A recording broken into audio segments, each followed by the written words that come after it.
Hi guys! Nandito ako ngayon sa Sea Clouds Mountain View Resort sa Barangay Dato sa Lumay, Marilog District, Davao City. Isa sa attractions ng resort na ito ay ang kanilang mga koi fish. Tingnan nyo naman guys, ang raming isda at ang lalaki pa. Pwede din kayong makipaglaro at hawakan yung mga koi fish, but make sure lang na be gentle sa paghawak sa kanila. Tingnan nyo guys, sila pa mismong lumalapit sa akin. After ko makipaglaro sa mga isda ay nagpatuloy kami sa paglilibot. At mula dito sa kinakatayuan ko, sobrang ganda ng view. Diba? Sobrang ganda. Pag pumunta kayo dito, parang pumunta na din kayo ng Japan, sabi nga nila, dahil ang resort nito ay Japanese inspired.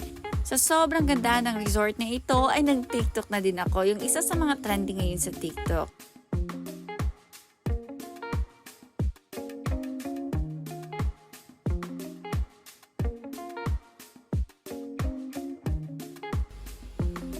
Heto naman yung view pag nasa baba ka. So meron din silang mga cottages na pwede nyong pagrentahan. At meron din silang swimming pool if gusto nyong maligo.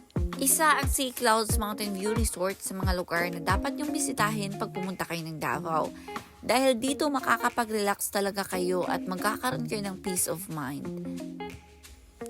After namin mag-take ng pictures ay nagpahinga muna kami saglit at nag-usap-usap and then napag-decide na namin na umuwi na. Thank you so much nga pala kay Tita Libeth, Kuya Gerald, Ate Michelle sa trip na ito. Sobrang na-enjoy namin.